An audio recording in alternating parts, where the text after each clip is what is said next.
Can you imagine living back in the 1870s and 1880s, back in the old Wild West? Would you have been a lawman or would you have been a gunslinger? You know, for me personally, I would have been a lawman. Well, let's talk about that. Oh, yes.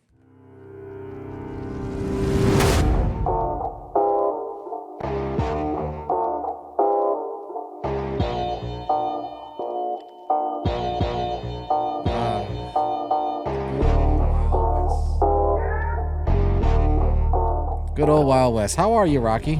Doing good, yeah. Well, hey, welcome back, everybody. This episode is, we're going to talk about some Westerns. We're going to go all the way back to 1878. Oh, yes. Yes. We're going to talk about the infamous Tombstone, OK Corral.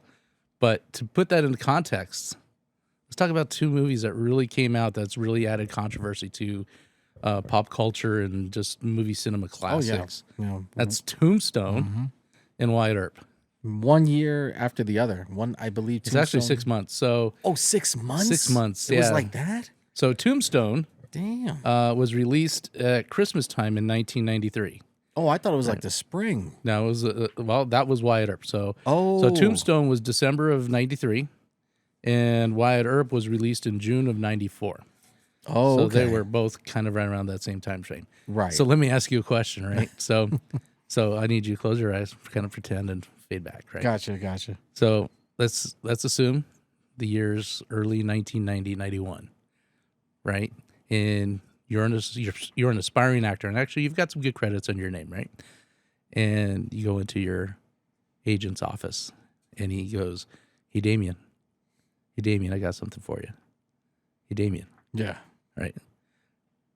I know you wanted to be in Westerns, right? You talk about wanting to be in Westerns. We'll tell you what, I got two of them, right? They're going to both be coming out at the same time, roughly, right? And they're both going to talk about the same topic. It's going to talk about Wyatt Earp and Tombstone, right? Now, we're not sure exactly when the production is going to start, but we're going to have two movies. The first one is going to be Tombstone, right? Right now, projected to be in this movie is Kurt Russell, Val Kilmer, Sam Elliott. Oh, yeah. Stephen Lang, Michael Biehn, the guy from Terminator. Yeah, right? yeah, Terminator. All right, so those are the guys that are projected to be in this movie. Powers Booth. Powers Booth is supposedly in there. Jason Priestley, right? They're potential actors that are going to be in this movie. Or the other movie is Wyatt Earp. Right now, Kevin Costner is going to be the star of that show. The guy who did Dances with Wolves? Count me in. Count you in. It's 1991. Right? And Gene Hackman's going to be in that. Oh. Right? I think he's signed on already. Okay. Other projected actors are going to be Dennis Quaid, Tom Sizemore, Bill Pullman. Yeah. Remember Bill Pullman? Yeah.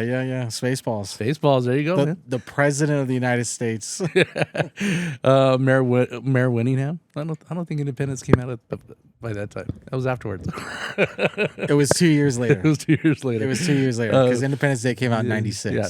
So just imagine you're an actor at that time, and your agent comes up to you and says, "Hey, I got these two Westerns. I need you to go home, read the scripts, right? I can get you in one of these movies. But you got to tell me which one you want to be in." Back then, because of the Kevin Costner success, and even like the casting, you got Michael Madsen, even Catherine O'Hare. I would actually have gone, because of Dance of the Wolves, back then I would have probably chose Wyatt Earp. You would have chose Wyatt Earp. Okay. I probably would have chose Wyatt Earp, just based on the script and Kevin Costner at the time. But knowing what I know now, going back in time in a time machine, I would probably choose Tombstone. Because Val Kilmer's the man in that. Yeah, so they're both movies were pretty much going to be legendary in their time, right? They were set up to be, right? And the lead on Tombstone is Kurt Russell, who's directed by Kurt Russell, but wasn't directed by Kurt Russell. But that's set up for debate. Correct. But Wyatt Earp is directed by Kevin Costner. And Kurt Russell looks more accurate to the real Wyatt Earp with the mustache. That's how Wyatt Earp had his mustache. When you look at Kurt Russell's mustache, that's exactly how he had it. Now, so kind of give some context into the timing of these movies. So yes, Tombstone came out December of 93. So it came out first. Do you know what movies also came out those years? Some big name movies. Oh God, Jurassic Park. Right. Yep. I'm trying to think. Last Action Hero. So many movies came out that year. Super Mario Brothers movie. Schindler's List. Mrs. Doubtfire. Mrs. Doubtfire. Remember, you got to put yourself back in 1993. Yeah. So and what popular movies and actors were going in. So Jurassic Park, Last Action Hero, Mrs. Doubtfire, Grumpy Old Men, Grumpier Old Men came out in 94. Yeah. And the Nightmare Before Christmas. Was that 93? 93. Wow. All right. And don't forget Super Mario Brothers with John Leguizamo and Bob Hoskins. Come on now. So those are just some notables that they had to compete with, right? So you got to love Super Mario Brothers. I love Mario. Yes, absolutely. Tombstone had a low budget, had $25 million to go into budget. Really? Because it looks more. Yeah, they made it work really well. Did they film that here in Tucson? Primarily filmed in Old Tucson in Arizona, Wow. So it has that authentic Arizona look. So okay, it did gross overall $56 million in the box office. Okay, so it was considered a success at the time. Right, and it had high critical acclaim. Very high. Yeah. Right. Now, Wyatt Earp released in June of '94. Okay. Right. Do you know what movies came out in '94? I want to say Unforgiven with Clint Eastwood. Think bigger movies. God, 94? Spawned a musical, spawned a franchise like you cannot believe. 1994 spawned a musical. Okay, so cinema is a little bit different now than it was back then. So go back to your childhood. Okay, because you were what, like 8? I was 8. 8 at the time. So yeah. Movie theaters were the things for kids. Summertime was kids movies. Right. All right. What big kids movies were back then? In 94, a Disney film probably. Massive, huge Disney film. Well, it wasn't the Return of Jafar, Aladdin. Oh, The Lion King. The Lion King. There you go. You know, I just saw what the translation was because the opening is like, so it's actually from Zulu, the African language, and what it means is, oh look, there's a lion. Oh my God. And then it goes, it's a lion.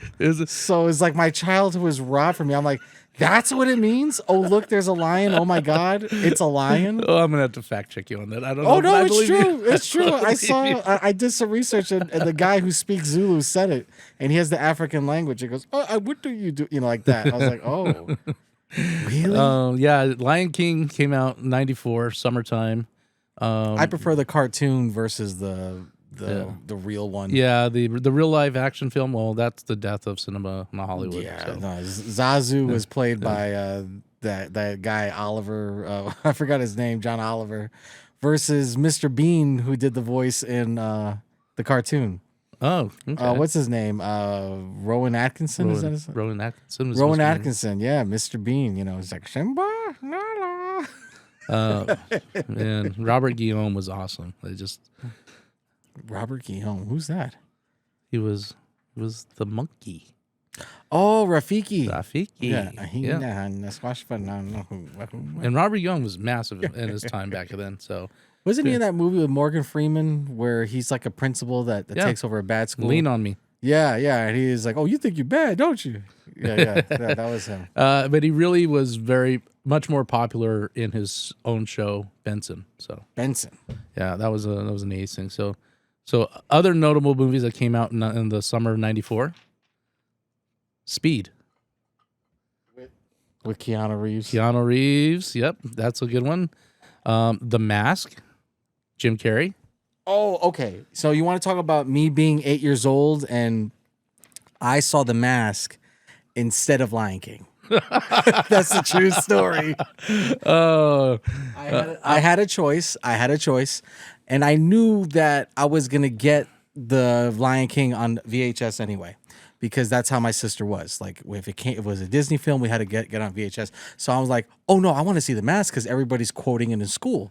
They're like smoking and somebody stop me. I'm like, okay, I got to watch this. We could do a whole video on The Mask. Oh, I remember watching it. I loved it. The music, I was a big cartoon kid, so it was like he's doing all the Tasmanian Devil stuff and he's funny. And I wasn't allowed to watch Dumb and Dumber or Ace Ventura. I wasn't allowed to watch it, but The Mask I was allowed to because it looked cartoony. I'm surprised he zany. didn't choose the Flintstones. No, I had a With John wait. Goodman and Rick Moranis. Nobody wanted to watch it with me. They were like, wow, that was another big movie that came out back then. They said it looked stupid, that they didn't want to see it, and they're not going to waste their It's money. a live action film. But they kept taking me to McDonald's to buy the Happy Meal, so I had all the toys from it. So I had to wait until I could go to Blockbuster and rent it. Oh man, The Crow. Brandon Lee, Yep. may he rest in peace. Yep, that was. And then the other big movie back then in the summertime was The Client. Wait, what's that one? That sounds familiar. It's is it John Grisham? Who's the guy that wrote it? It's a lawyer. Who stars movie. in it? No, I'm thinking of the talented Mr. Ripley. Yeah.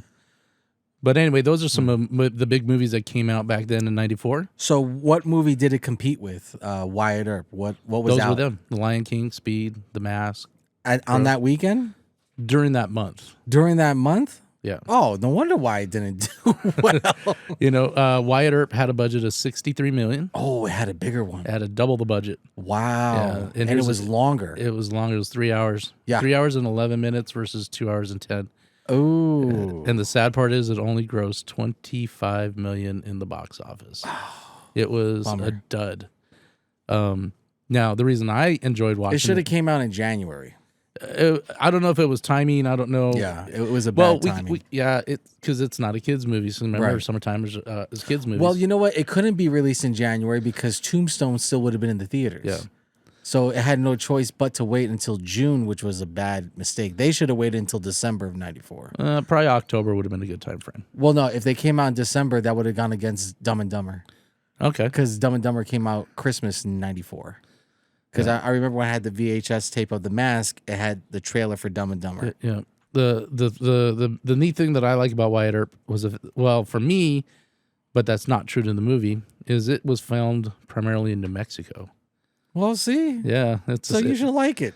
I do like it because it is filmed in New Mexico. I do take a liking. I'm a little biased when there's a movie filmed in New Mexico and I can recognize a lot of areas. Right. But the historical fact was that it did not take place in New Mexico. No, it did not take place in New Mexico. I think they did it more for style and cinematography wise. Yeah. I don't know where they filmed the buffalo scene, where they had all the buffaloes and they're skinning them and stuff. That's a good question. It's just gorgeous cinematography. Well, that leads us into our first section of the debate between the two movies because Wyatt Earp focuses on the real Wyatt Earp and what he went through. Correct. Right, so And he was young. He was like in his 20s. It begins with them during the Civil War when his brothers were off at the Civil War, up until the Tombstone. Right, whereas Tombstone, the movie, is just that. It talks about the legend of Wyatt Earp. Right, yeah. so this is what most of us grew up with, listening and reading about the legend. Right, and it was narrated by somebody. Hey, buddy. And then it was it was narrated by somebody at the beginning saying, "Oh, Doc Holliday moved to Arizona for us." I was like, "Well, why? What led up to that point?" So that's where Wyatt Earp comes in good. So it's more of I'm gonna say like a biopic, but Right. it does focus on Wyatt Earp. So the movie Wyatt Earp focuses on his upbringing, his family bond, Right, like brothers. like the brothers and the sisters. So like in reality, so in the beginning of Wyatt Earp, his two brothers, Virgil and Frank, I believe. James. James is the oldest, right? Yeah, James is the one that's married to the to the hooker. I think they all were at one point. Well, no. Well, you see Wyatt, he's drinking coffee and he's like, "You don't like my wife?" He goes, "She's a whore, James." And he's like, "Yes, I know she is, Wyatt." Oh, that's at the bar scene. Yeah, That's at the bar scene where the brothers bartending. I'm sorry if you don't approve of my life choices. And then Wyatt does the same thing with the woman from Missouri. Turner and Hooch. I forgot her name. That actress. She was in Turner and Hooch. Oh, Mare Winningham. Yeah, Oh, so- gotta love her. Yeah, so I loved her she- more in the St. Elmo's Fire. She was, but yeah, she's also in Wyatt Earp. She played but the thing that was really neat about Wyatt Earp was that it actually led you into who the characters were. right? Exactly. So it showed you how did John Doc Holliday, meet Wyatt Earp, right? Which I love that scene. He's at Right. he's at the bar and he's talking to him And so then how did sorry, and then how did he meet the Masterson brothers, right? yeah. Played by Bill Pullman and Tom Sizemore. Tom right? Sizemore, yeah. and then the reasons of when they went to Dodge City, what happened to Dodge City. I love all the Dodge City scenes. Right. And then what led them to Tombstone. So Right. So that was more of a real Wyatt Earp thing. Whereas Tombstone picks up right there in Tombstone. Pretty much them just getting off the train and going right into Tombstone. As soon as they go in. Yeah. Right. Now both movies lead you into two different directions because Wyatt Earp always shows you, well, later in life, all the brothers are pretty much into law except for James. Right. Right. Well, James was, I think, the older brother, James. Yeah, and he was in Tombstone at the time of the OK Corral, but they don't. That's the only time they really mention him. But he wasn't just relaxing. He wasn't a lawman. No. Tombstone does introduce the younger brother, Warren. Was it Warren? In the movie after Morgan gets killed. Is he the one that's played by Bill? No, I was gonna say Bill Pullman, but he just passed away. What in Wyatt Earp, the younger brother Warren? There's a younger brother Warren. Remember? No, not the little one. The one that got shot at the at the Crystal Palace Saloon. Okay, so that's in the movie Tombstone. Right. All right, and that's Bill Paxton.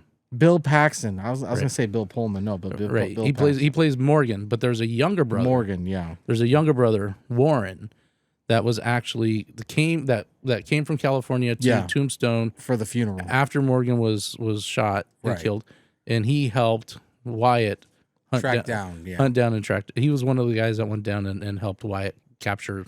It wasn't all of them, but helped him with trying to get the cowboys. Yeah, he did. Right. I mean, for me personally, if I had a chance to tell somebody how to watch these two movies, for me personally, I would say watch Wyatt Earp all the way until Tombstone.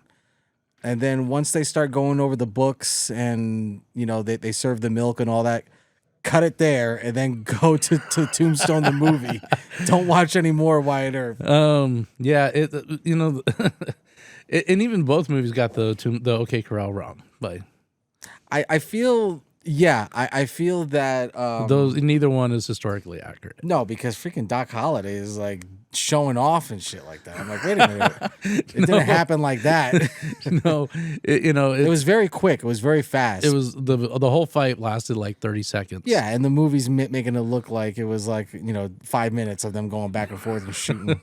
It was basically them going to disarm them, and then the McLaurys pulled the trigger and gunfire erupted, and it lasts like literally 30 seconds. No, I did go to the OK Corral, and they have like animatronics or mannequins standing there, and you see it, and then they reenacted the actors and stuff like that. Tombstone Today is a theater show. Yeah, I mean, so even like I noticed that the Tombstone actors, like this is Tombstone, the city we're talking about. When you see the actors walking down the street, they're dressed not as the Wyatt Earp film, but they're dressed as the Tombstone film. Yeah, well, yeah, they're dressed as conventional cowboys back then. No, but what I'm saying is like the actor that's playing Doc Holliday, he's looking like Val Kilmer. Oh, okay, I gotcha. So the actors that are portraying these characters, they choose the costumes or try to look similar to the film Tombstone. Yeah. Versus Wyatt Earp. And those guys are amazing. Have you guys never seen a live gun show? Oh, it's fantastic. It's amazing. You'd find them in such the most random places, right? So I'm going to give a plug into this place because it's highly used in most westerns today. It's called the Cumbres Toltec Railroad, right? So anytime a movie is going to film a railroad scene with a real life steam engine, like a locomotive, real locomotive steam engines, where at? It's in northern New Mexico. It runs from Chama, New Mexico to San Antonio, Colorado, which is just south of Alamosa. It's a beautiful train ride. If you've never been on this train ride, I highly recommend it. Put it on your bucket list. It's well worth the trip. You're actually in a steam engine train, right? Wow. And so in both movies, and in pretty much a lot of Western movies nowadays, they use this train in different segments of the trip. And the different stations, right? They filmed the movie scenes there. However, both films. So the Wyatt Earp movie, when it's at nighttime and they have the shootout, the train scenes are filmed all there. Yeah, when they're trying to kill Virgil. Yeah. Oh, it was filmed. Oh, well, no, when they tried to get, that was just in the town. I'm talking about the train scene when like they're leaving town, getting off the train, on the train. Oh, when okay. When they're in the train. So like Right. Wyatt Earp actually has them in the train. In the train. And then in Tombstone, it just shows them outside the train when they're going after Stillwell. Right. Right. Right. So, but other movies like, A Million Ways to Die in the West, when they use the train scene there, just any movie that uses a train scene, the Coombres Toltec Railroad is a fantastic place to go. Put that on your bucket list. Give them a call. Shout out. You won't regret it. It's a little bit of a drive from Albuquerque or Colorado Springs, but how far is that drive? Like 4 hours? Like 2.5, 3 hours. Oh, that's not bad. That's like going from here to the Grand Canyon. And you can find some decent housing up there, hotel accommodations. So it's not like it's isolated, but it's not a big city either. So if I was to go to the closest airport, I would have to go into Albuquerque. Yeah. And then rent a car and drive? You can go to Colorado Springs. Is that international? Like is there a flight from Phoenix? The majors, you can go from Phoenix to Springs. Oh, okay. I'm pretty sure you can. I've never done that flight, but I'm pretty sure. I know you can go from here to Albuquerque. So if you go to Albuquerque, you would go north about 2.5 hours. Okay. And it's north. It's literally on the border of Colorado. I've been in Albuquerque before. Like I drove through it to come here. It's kind of like north central New Mexico. It's just south of Colorado. Okay. So if you know where Alamosa is, it's just south of that. And you've done that ride before? Oh, plenty of times. Well, my family is from Chama. Oh. And up in that region. Okay. That's where my family originates. So y'all know that train very well. I don't know very well, but I know the region, and it's such a beautiful country up there, and I spent a lot of time in my youth up in southern Colorado, northern New Mexico.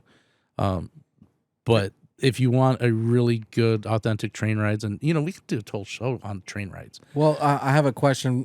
This is from my perspective, the audience perspective. Is there a certain time you suggest to go and a certain time not to go? Like, for instance, I tell everybody, autumn. If you're going to visit Arizona, stay away in the summer. The autumn. The autumn. We went in, the last time we did the trip, we did it in June, and it did get really hot. So, okay. However, you'd want to go later on in maybe like July, end of July, August, probably August time frame, because you're going through the mountain pass, and the mountain pass is beautiful. Remember, you're 8,000 feet up. Yeah. So you got all the aspen trees. You have all the foliage out there. Yeah, the greenery. It is the views are beautiful that time of year. Right. So it's right after the rainstorms, things like that. So and it probably has got like an ambient smell. That's my nice. Gosh, it's such a beautiful. Right. Everything's blossoming. I mean, you can go early. You can go early too. Well, you say autumn. Yeah, you can go early too. You can go like maybe right now in March or April. Okay. And it's not going to be that bad. I mean, I guess it depends on what you want out of it, because really you can go anytime. And it's just when do you think they filmed these movies out there? Like, can you tell? Like, they probably filmed on the train like around like April or June. I'm not that good. Oh, you're not that good. Like, with me, like when they filmed in New Jersey, I could tell when it was. I'm like, oh, okay, this is like early spring, because I could see like the trees are starting to bud and stuff like that. I thought you were going to talk about how the snow levels are. Okay, this is base snow.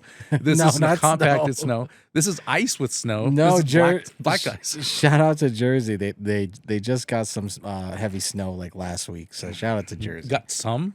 They got some. They got a lot the 2 weeks before that. But going back to they got hammered. But going back to Wyatt Earp and Tombstone, that's interesting that both films use that location to film the train scenes. Because I thought the train scene was in Tucson, but there's no train station train thing there. I think they have a train station. They just don't have an active. They don't have active train. So when you see all the actors getting an active steam train. An active steam train. So steam train. So the steam train that you see them getting off of it in Tombstone, that's in New Mexico. Yeah, that's in northern New Mexico.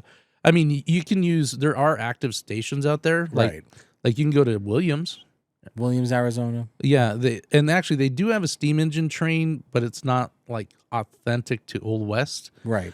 They use that. So there's another train station. It's out of Williams. It runs from Williams to the Grand Canyon. To the Grand Canyon, yeah. Right, and every winter they do the Polar Express. That I know. Yeah. That's on a steam train. Yeah, that I don't want to do that. Or used to be. I don't want to do that to stay away from the kids.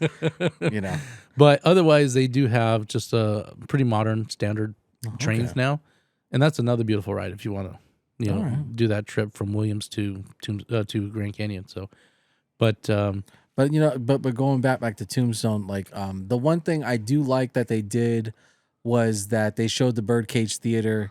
And yeah, even though it's like on a weird angle on the street in the movie, in real life it's on the side, like it's on the right side, but at the very top right corner of the street.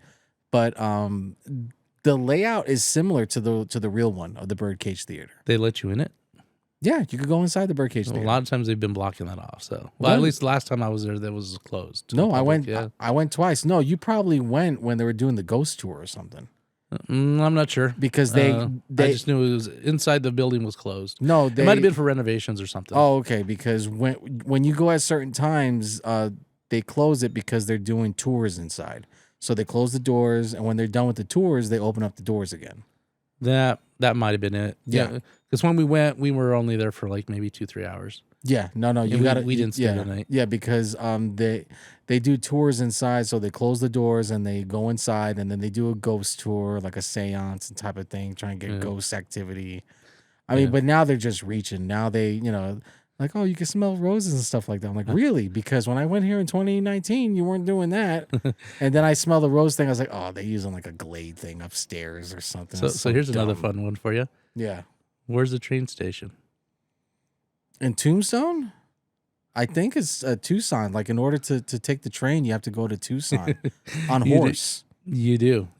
Tombstone does not have its own train station. No. Actually, there's actually one closer. It's like back then, I think it was a 3-hour horse ride, if I'm correct. It's longer than that. On the horses? Maybe 6 hour? Because in real life, it's... What is it? It's 2 hours from Phoenix in car to Tucson, and then from Tucson to Tombstone is like an hour and a half by car. So, yeah, but remember they run stagecoaches. So, here's something that my grandfather told me. I'm gonna listen to this. Hold on, I want to hear this. When it comes to horses and travel time, right? Yes, give me this. So generally, it's 20 miles per day per horse. What? Yeah, it's about 20 miles, depending on what their cargo is. Oh, because that's how long the horse can like physically move? Before a horse gets tired. And wow. Generally, it's based off of the horses, not based off of so how many miles? I'm going to Google that right now. It's based off of the horses, not the travel. So think of old Westerns, right? You always knew about the hideouts, right? Yeah. They always had a hideout, and the guys at the hideout have fresh horses. Oh. Because they're running from the law, so they go to the hideout, they swap horses. They swap horses and keep running. So that would have a fresh horse. So it's based off of horses. So the closest train yard to Tombstone is actually in Benson. Oh, where the silver mine is? I think there is a mine there. But Benson, Arizona, which is right off of Highway 10 now, and I want to say it's something like 40 miles. Okay. So it says here, it is approximately 65 to 71 miles from Tucson to Tombstone, Arizona. Right, but Benson is closer. Benson is closer, yeah. The drive typically takes an hour and 15 minutes, but by horse, that's probably all day. It's going to be like 3 days. 4 days. Remember, they're hauling all their shit. Yeah, because they used the stagecoach and they had all their furniture and property and clothes. They had their U-Haul. Wow.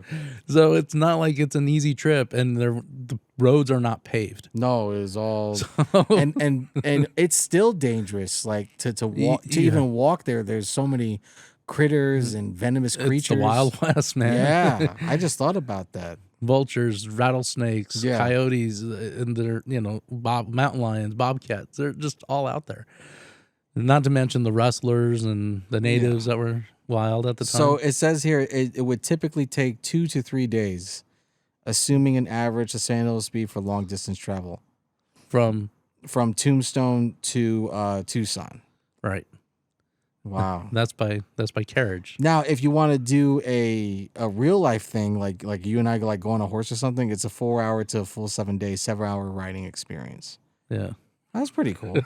I like that he Googles horses and then he gets an ad for For taking a tour on a taking a horse tour. from Tombstone to Tucson. So I'm going to give you guys a little bit of the history. So there was a gentleman there that went to Tombstone looking for silver, and he found it.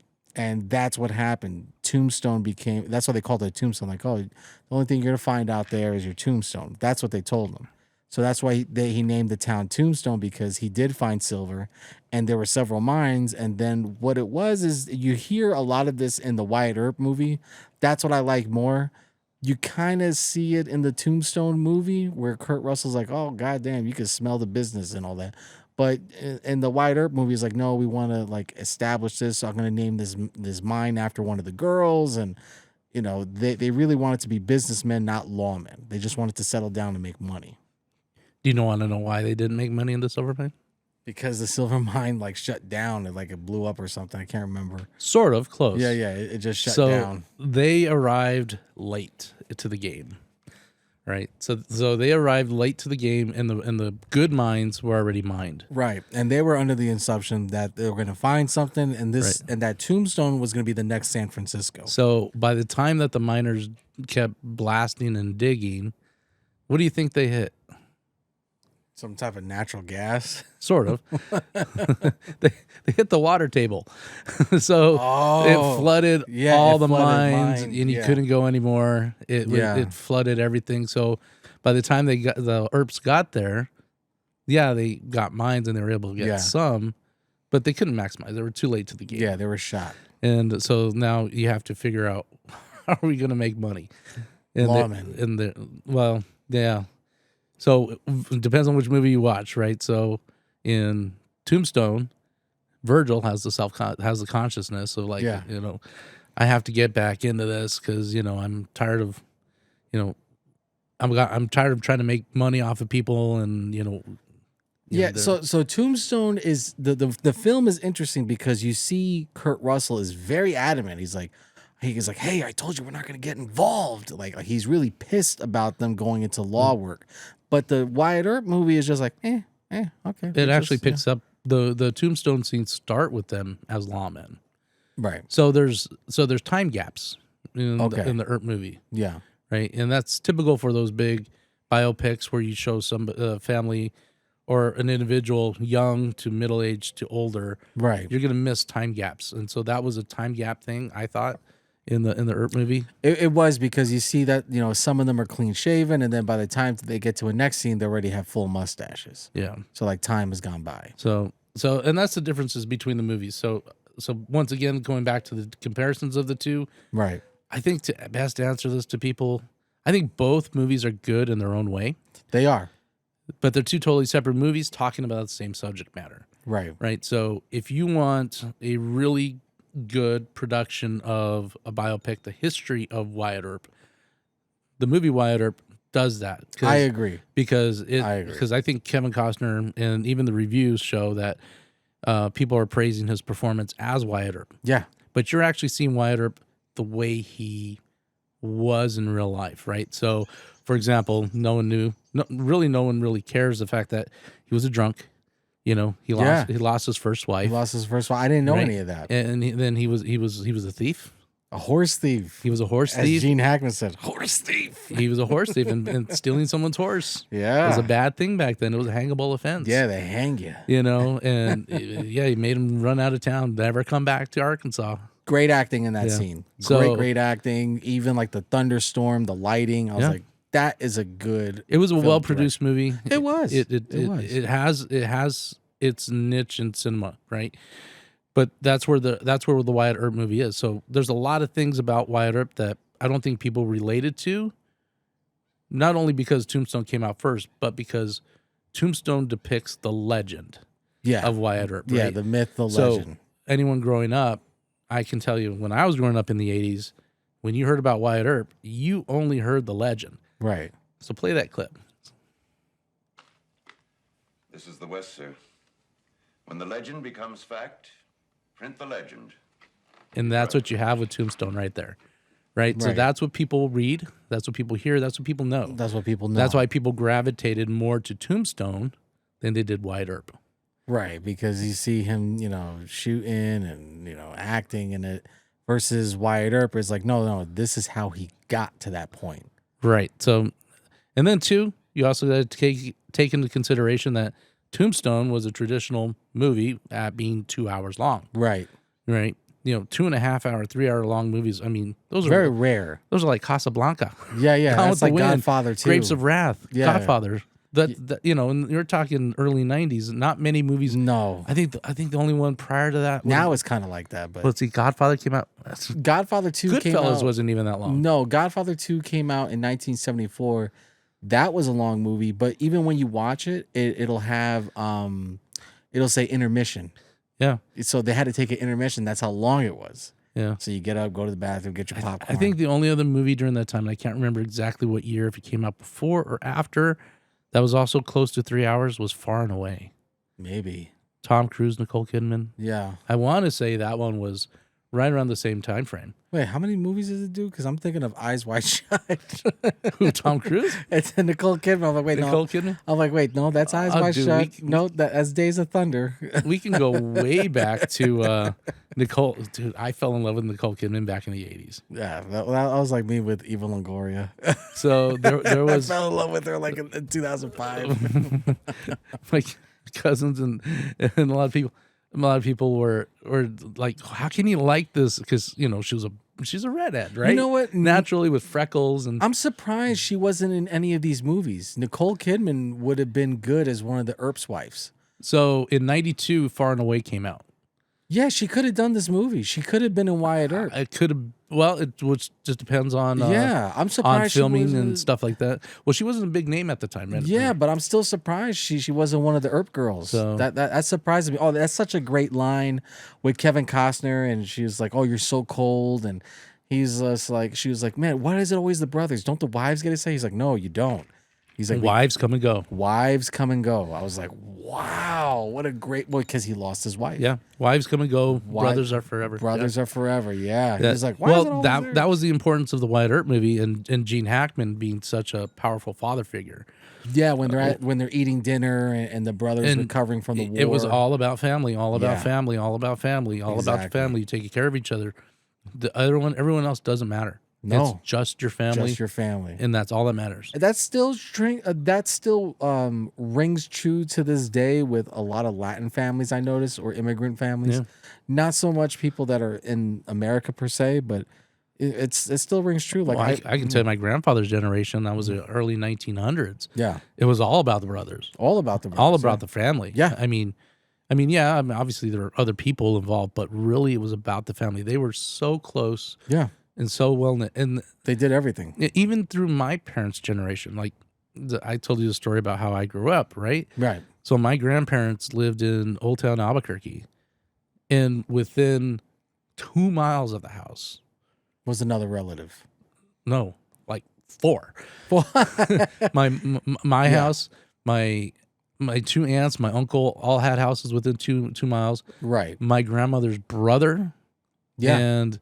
And then my grandfather's brother, everyone lived close. That was the same for me in New Jersey. Yeah. It was like I couldn't go anywhere without running into somebody. I could walk to my grandmother's house when I was in New Brunswick, New Jersey, and the same thing goes for my uncle. Like at one point in the 90s, everybody lived in the same city. Yeah.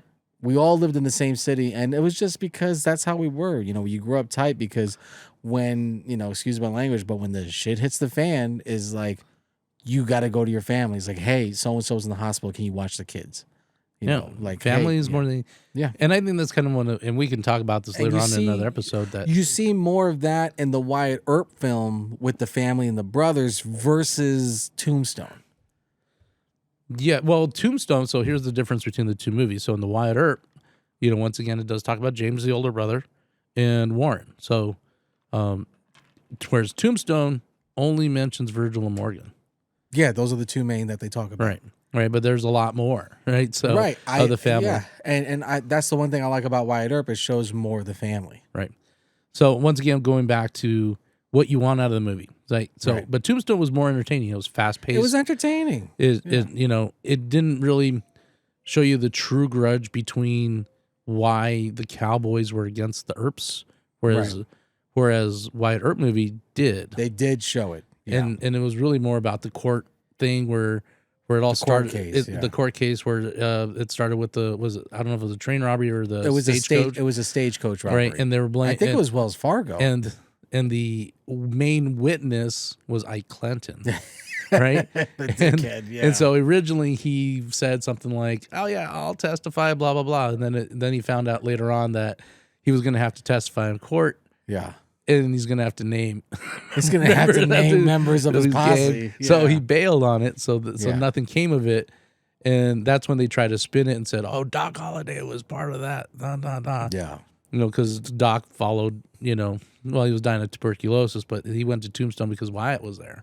Yeah, that was his best friend. Yeah. So I like more where you see their friendship develop in Wyatt Earp, but you see more of the dynamic between them in Tombstone. Correct. Right. Whereas, and that's the neat thing about the Wyatt Earp movie was that it actually showed you the beginnings. Yeah. In the beginnings of how it developed. And then Tombstone kind of went off, way off on the fantasy side of it. I don't want to say fantasy, but they added things in there that weren't true. Like, for example, the death scene. Yeah. At the end, right? Doc Holliday's in the hospital, and Wyatt Earp goes to visit him. Was that in New Mexico? Well, I don't know where the filming was, but no. It didn't happen in real life. No, but I'm saying in real life, Wyatt Earp, was it Doc Holliday died in New Mexico, right? Probably about the time because, well, you got to remember too, Arizona and New Mexico weren't states at the time. Oh, territory. It was still the New Mexico territory. Yes. I think it was where New Mexico is now. So that's the question. A lot of things that they got wrong too was in Tombstone. Oh, I'm sorry. He died in Glenwood Springs, Colorado. That's where he died. And that's where he looked at his feet. And Wyatt Earp ended up moving to Colorado, Yeah, he said, Denver. This is funny. He went to Denver. Right. But like in Tombstone, one of the biggest scenes was this is what I liked about Tombstone, because it was a theatrical side of this, was the dynamic hatred between Johnny Ringo and Doc Holliday. Oh, fantastic. Right? The dueling in the bar, and just that ultimate hatred between each other throughout the movie. And then when Val Kilmer shoots him in the end. Yeah, that's actually documented. There is historical documents of Doc Holliday and Ringo getting into such a heated argument in a bar that they kind of both went into jail for 8 hours or something. They just spent overnight, but it was for public disturbance or something. So there is historical documents that they got into it. And they did not get along with each other. No, they did not get along with each other. And some fan translated what they're saying in Latin to each other. I'm sure YouTube is wonderful, right? So when they're talking Latin to each other, I love that scene where he's just like, "That's Latin, darling. Mr. Ringo over here is an educated man. Now I really hate him." So I don't know how true that is as far as in reality. I don't think they did. Like I said, I don't think they did Latin. But like I said, I would have to go to Tombstone and look at the records. But they got into it. Yeah. They got into it in a bar, and they were yelling at each other and getting into it. Yeah, but in real life, Doc Holliday didn't kill him. No, I don't think he killed him. No, not someone else killed him. Yeah, because at the time I think Doc Holliday was up north in Colorado somewhere. Yeah, no, but in the movie they make it seem like he was sick enough and he went down. Once again, that's the theatrical. That's the legend of Wyatt Earp, right? And that's what made that movie great. Yeah. I think that's why people were entertained. Was it kind of brought the storybooks to life. It brought the storybooks to life, and so much of it was quotable. It's like Young Guns. Why everyone loved Young Guns, because it's the legend of Billy the Kid, yeah. Right? Where in reality he was not that way. No, right? and there was a legend that he's the old man at the end, that he lived and he survived. Well, that's debatable, because some say it did happen, some say it did. So once again, it's the legend, and that's what people gravitate to, and I think that's why people, for most part, if you look at the ratings on IMDb, right, Tombstone has a 7.6 versus a 6.7. Right, that Wyatt Earp got. Then the town of Tombstone, they show more movie posters and items of that movie Of Tombstone. versus the Wyatt Earps, because you do see the Wyatt Earp like poster here and there, but it's not all over that town. Yeah, so once again, I think it just goes back to what your taste and what you're looking for. Well, right? here I have a quick clip that I really enjoy in Tombstone is where Johnny Ringo is drunk and Doc Holliday, he's getting a shave on the porch. Don't any of you have the guts to play for blood? I'm your Huckleberry. I fight's not with you. That's just my game.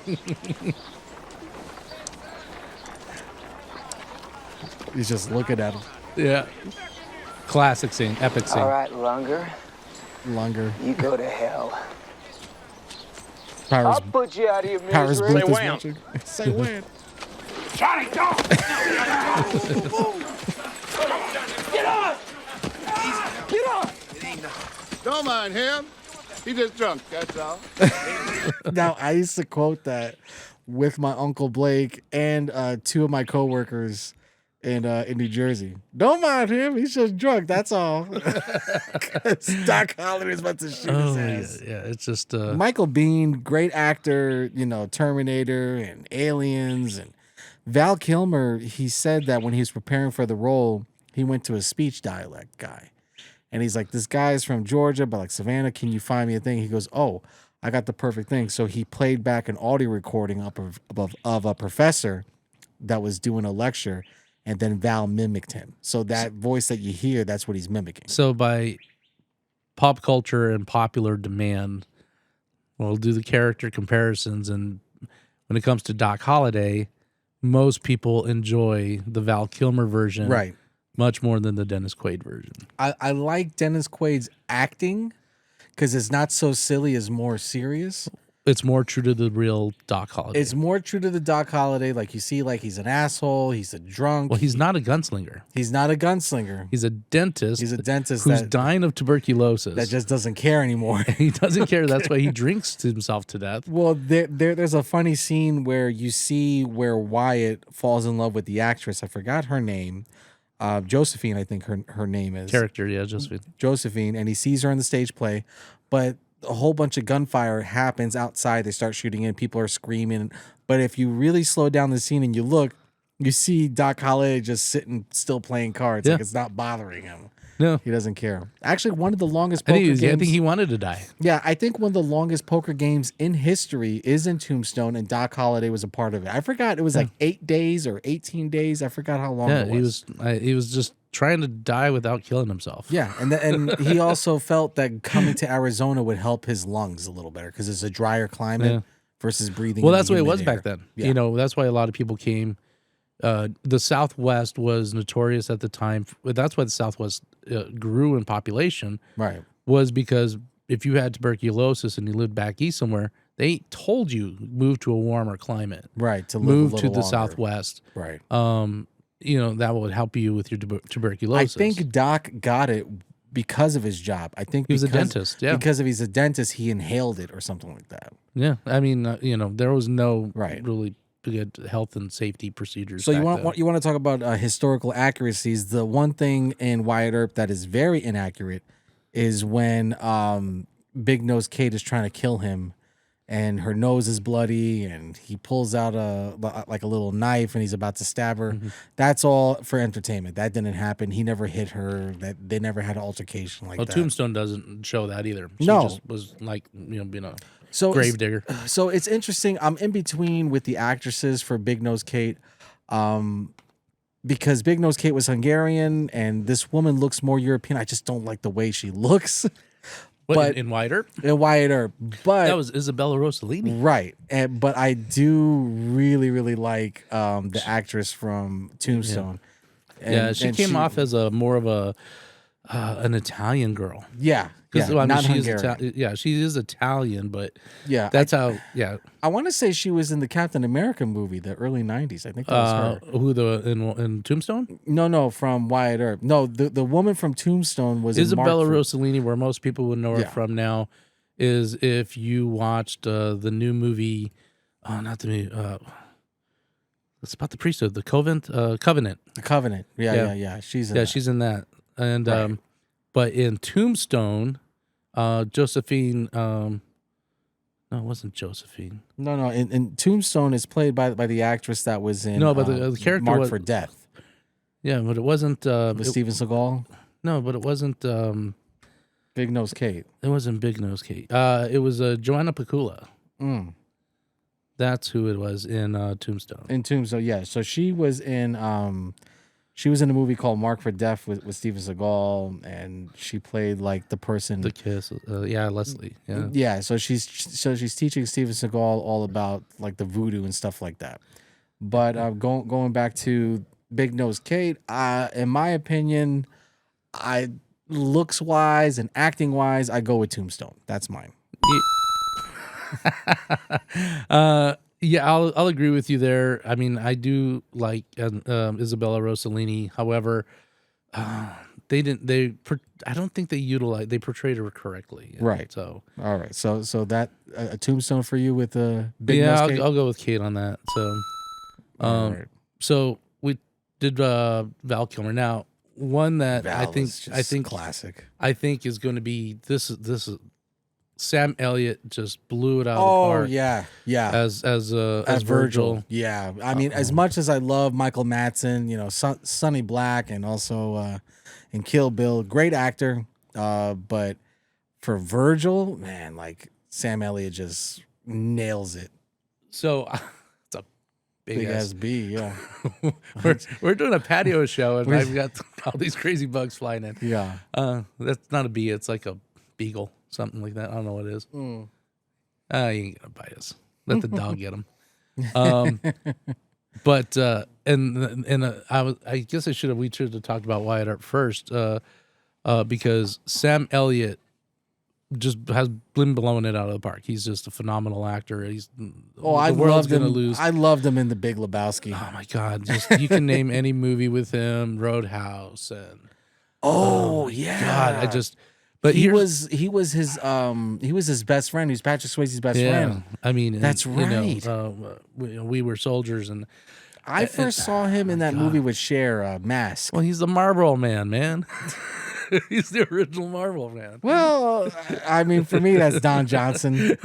No, not the movie. The actual Marlboro Man. The cigarettes. Oh, so he did commercials as the Marlboro Man? Yeah, that was. Oh, I him. didn't know that. I'm almost 100% sure. We're gonna have to look that up. Fact Okay. check me somebody on that, but I'm pretty sure Sam Elliott was the Marlboro Yeah, Man. he's just got that voice, and he does the commercials for Coors Banquet. All I remember was seeing like pictures, Yeah. and I'll have a sarsaparilla. I hate to say this. The only time I remember seeing it was when I stole my uncle's nudie bucks. I did too. And there's the ads for Marlboro in there, Right, and there's right. Sam Elliott in just jeans, And just jeans and and he's smoking. got that big 70s hair and Yeah. that furry chest, and I'm just like, okay, next page. Yeah, so when it comes to acting, one of my favorite scenes is where he's telling everybody in the town that they can't have the guns. Right. The way he acts it and explains it, I loved it. So I think Sam Elliott really carried his role, and I think the biggest thing about Sam Elliott is and this is where I'm going to compare Kurt Russell versus Kevin Costner. So when it comes to Virgil Earp, you and I both agree it's Sam Elliott. Well, it's going to be Sam Elliott because of his eyes. Yeah. Well, for me, it's his acting and his the eyes. presence. Well, it's because we'll go with that. But it's his he can portray emotions through their facial expressions, their eyes. Better actor. Yeah. Just a much better actor to play that role. Yeah. Just like I'm going to go Kurt Russell over Kevin Costner. Yeah, if he died, oh my God, there's another 4-hour episode. So when it comes to Sam Elliott, I felt if he dyed his hair a little darker, he would be the perfect. Virgil Earp, because it's like, wait a minute, Virgil's like 60, like what's going on here? Well, Sam Elliott's always looked 60. Yeah, he's always looked the same age. Now instead of gray, it's white. I think he got to a certain age and just never changed. He just stopped aging at stopped 55. At 30. He stopped aging at 30. But before we go to Wyatt, let's go down the line. So Doc Holliday, no, Val Kilmer by far. Val Kilmer for me. I think. I mean, yeah. It depends on what you're looking for, but as far as between the two movies, yeah, Val Kilmer should have been Oscar nominated. Yeah, he should have won the Oscar that year for that. Was he nominated or no? They didn't even nominate him. No, nothing. Dude, he was great. It's and I think this is a problem with Hollywood when movies get released in December. Oh, that they don't get picked up for nominations. No, because it's too late. Because you're kind of like between seasons, and they've already, Hollywood's territorial. They pick their thing and whatnot. So if you got a movie like American Sniper, same thing, December release. Bradley Cooper did. American Sniper. Bradley Oh Cooper. yeah. Actually, Jesse Ventura was talking about that. How he threatened Warner Brothers with a lawsuit because that guy said he got in a fight with Jesse. And Jesse said it never happened. He's like, well, it never happened. How would you know? You weren't there. Yeah. So between the two, I mean, Dennis Quaid, holding true to the true Doc Holliday, I think was great acting. However, if you're just looking for the cinematic enjoyment of it, Val Kilmer, so quotable, so lovable, his blows it out of the park. The way he stands, the way he moves, like he's just holding the gun behind his back. Every scene that he was in was captivating. Oh, when it opened up with Frank Stallone, shout out to Sylvester Stallone's brother, Frank. So, shout out to Frank. Shout out to Frank.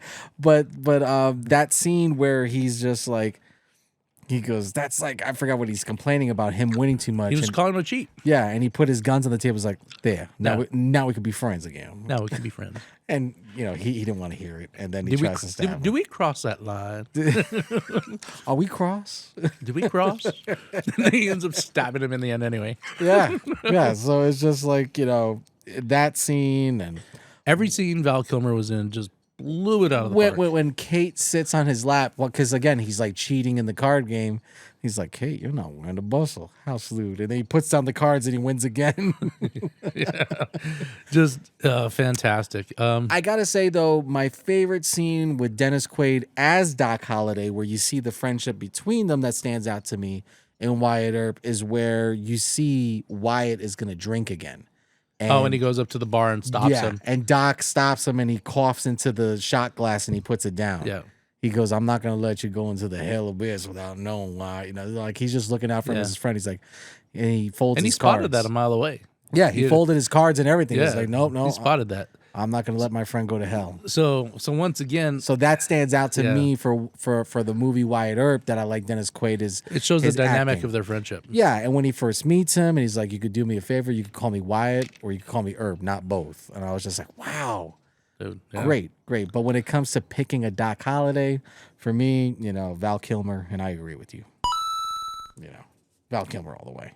Morgan, Bill Paxton was phenomenal in that. I liked Bill Paxton. I mean, I like Johnny Cage a little more. So, I think we're at an impasse. I like what's his name? Lyndon Ashby. I think he was a better Morgan. Well, he was an awesome Chet in Weird Science. Yeah, I liked him as Johnny Cage. Like, hey, those are $500 sunglasses, asshole.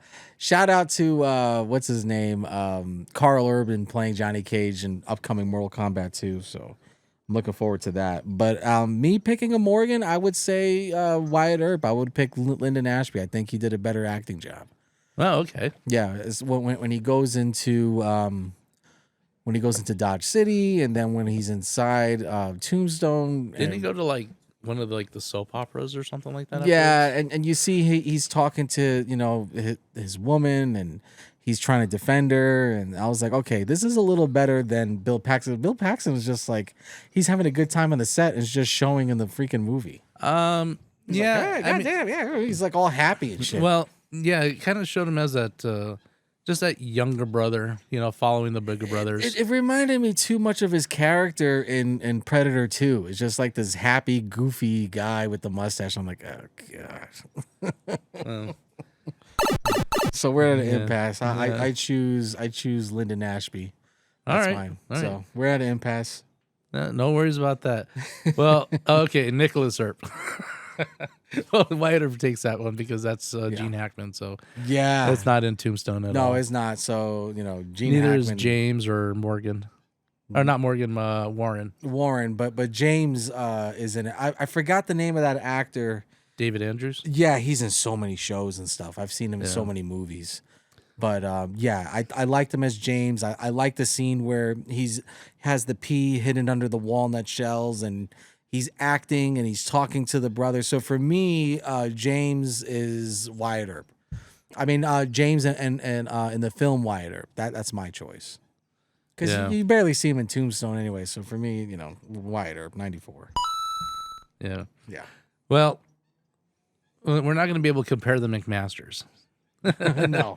Because you had two McMasters in one, and then you had the other brother in the other. So. Right. So we'll switch over to the bad guys. I choose Powers Booth. I choose Powers Booth. As and Billy Brocious. yeah, Curly Bill. yeah, where he accidentally shoots the sheriff of the town, and that's more dramatic and captured well as to the statements and the eyewitnesses that said what happened versus in Wyatt Earp where they made it look like he did it on purpose and he was angry. Where he like killed Marshal Fred White. Yeah. Yeah. So for me, I choose Powers Booth. The way he's howling at the moon and he's like getting high in a Chinese tent, I'm like, okay, this is more historically accurate for me. And of course, Powers is just a great, great actor. Even that one scene I played in the sound bit, he's like, he's just drunk. That's all. Yeah. So here's the difference. Tombstone. So yeah, there's a difference between both movies. Tombstone shows him as, for the most part, being the leader of the group, right?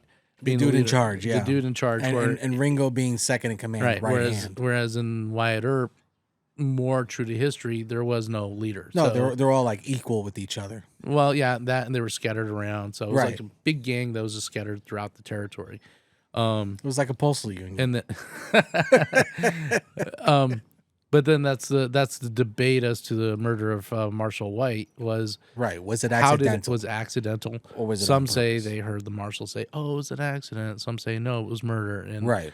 and they both depicted it in different ways. Like one was behind like a wall, whereas Powers Booth, that was cinematic in the front. In the whole And it was street used, alley. they used it as Kurt Russell used it as the focal point for him to turn back into the law. Yeah, because he Right. couldn't stand everybody doing That's things out of when he control. got back into the law. Yeah.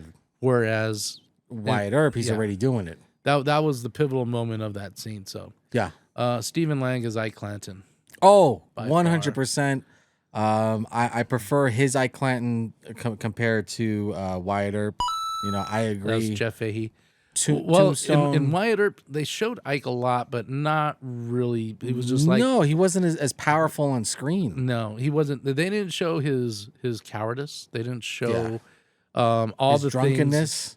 Yeah, his drunkenness and all the things that the reasons why Ike was such an important player in that time. No, I love Stephen Lang, and one of my favorite scenes is he's drinking at the bar, and I think he slaps the bartender. He's like, "I ain't gonna get no fucking lift from no bartender either." Yeah. and then here comes Virgil. No, and slams him on the back of the head. Knocks he him out. doesn't even look like himself in that movie when he has the beard and the hat. Like he transforms himself into Ike Clanton. Such a great Stephen actor. Lang is such a great character Oh, actor. I loved him in Avatar, and He's just done so many good things. what's so interesting is not too long after this movie, he did a movie with Steven Seagal in '97 called Fire Down Below, and he plays the brother.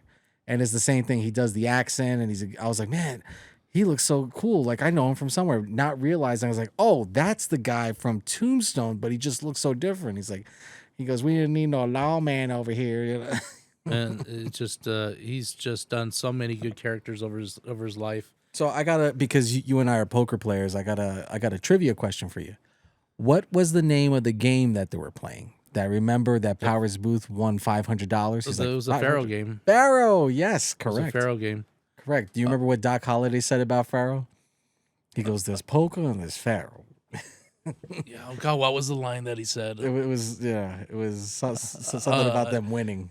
It takes. Are you talking about Where you're always gonna lose because you're the dealer's always gonna win eventually. I'm gonna have to look that. He said poker is a game for a smart man. He goes, but Pharaoh, you're eventually gonna lose in that game.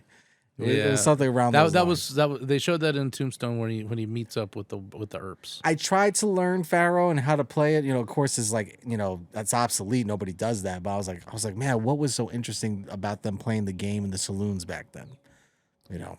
Well, that was pretty much the only entertainment they had. I have to go back. Yeah, I have to go back and look at the cards. I know for a fact in one of the card games in Wyatt Earp is correct because it doesn't have the numbers printed on it.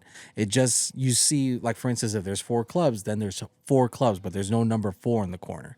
If you watch the movie for a few dollars more with Clint Eastwood and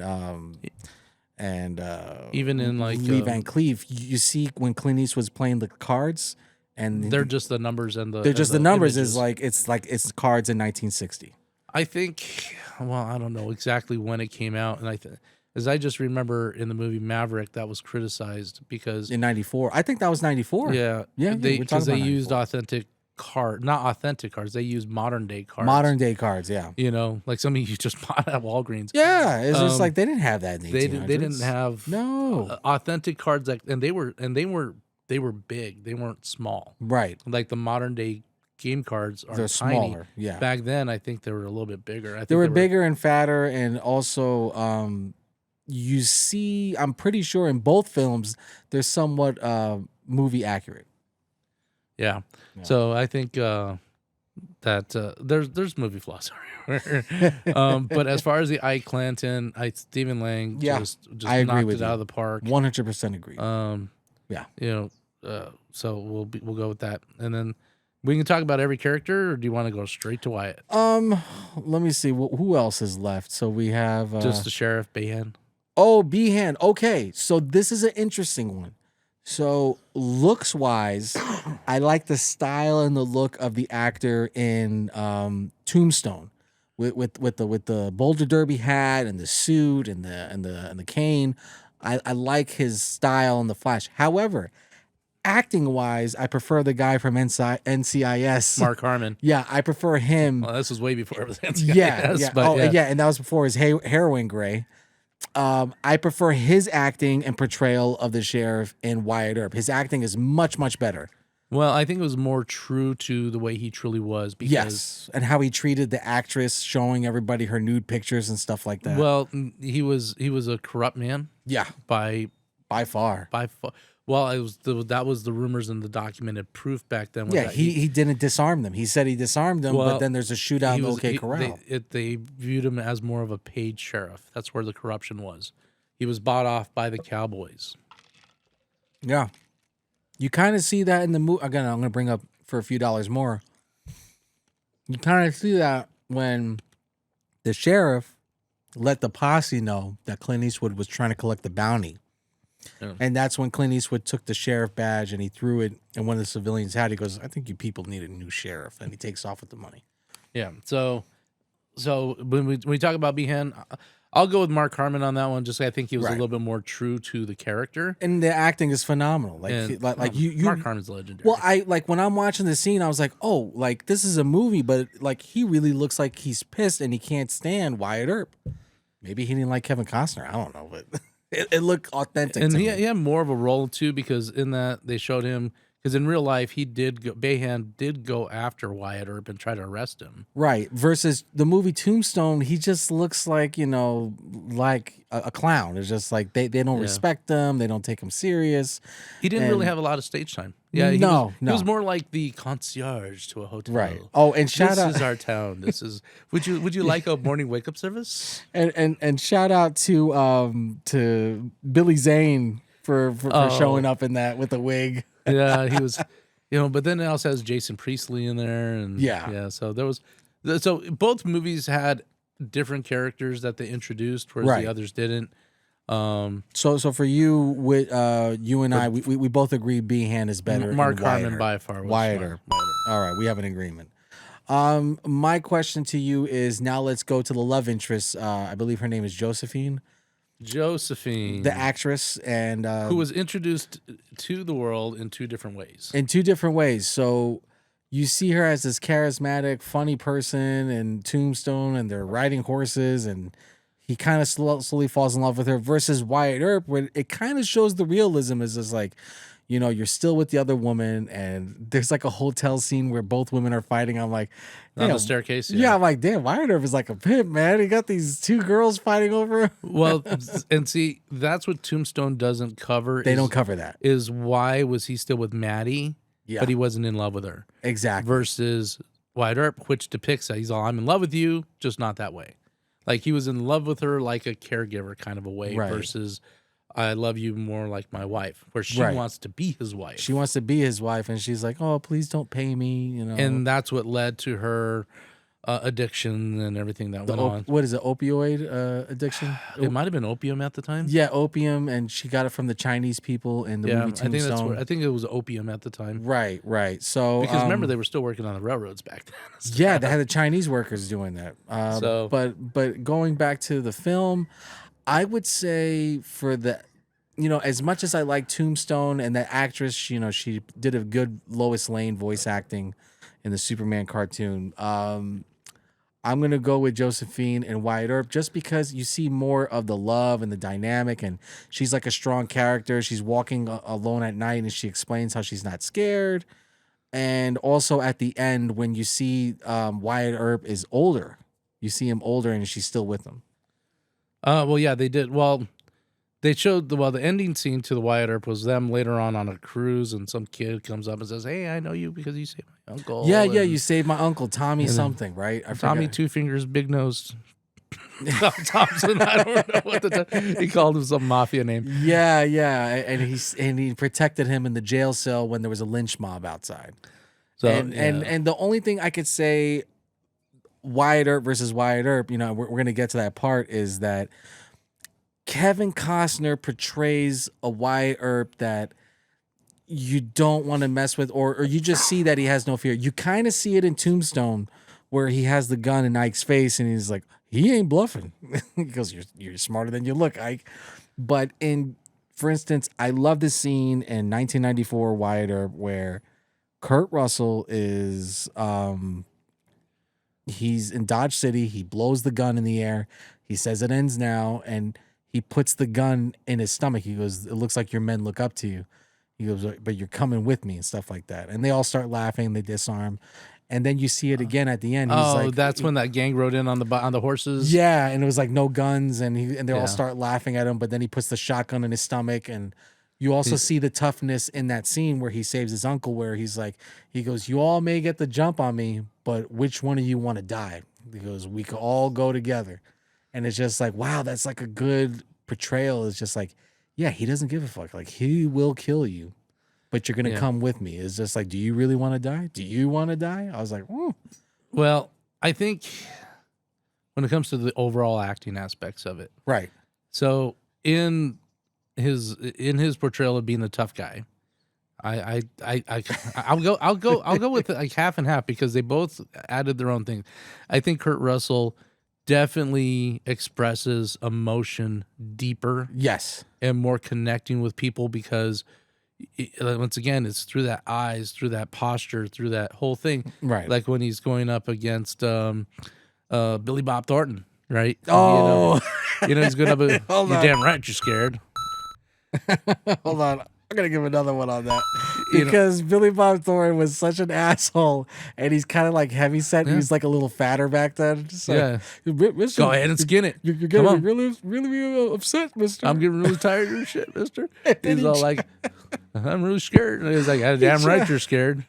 Billy Bob Thornton is the reason why we got a Doc Holliday intro. He's just like, I forgot his name. He's like, where are you going with that shotgun? Why? Johnny Tyler, where are you going with that shotgun? Because he's about to And kill then- Wyatt. And then in the end, he's still standing there. And then he goes, Val Kilmer turns to him and goes, "Why, Johnny? I did not know that you were still there. You can go You now." can go now." Actually, I quoted that not too long ago with a friend of ours, Matt. I was quoting that. He goes, "Oh, you could go now." I forgot you were still standing there. You could go. Oh my god. But I think Yeah. I think where Kevin Costner came short was there were scenes in the movie when he needed to elevate his emotion deeper to connect with the audience. Right, and he didn't do that. And he didn't do it. But I also think it was the direction of the movie too.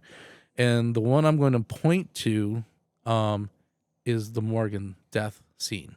Oh, right? when Bill Paxton dies on the table. When Morgan Earp get shot and he's on the table. Right. Now, everything else aside, I'm just talking about the scene itself. The acting scenes for both. You know, Kurt Russell and his emotion and holding him and screaming his name and crying, and then the dog barking, the crowd going crazy, and it's just like, shut that dog up, and everyone's screaming and crying.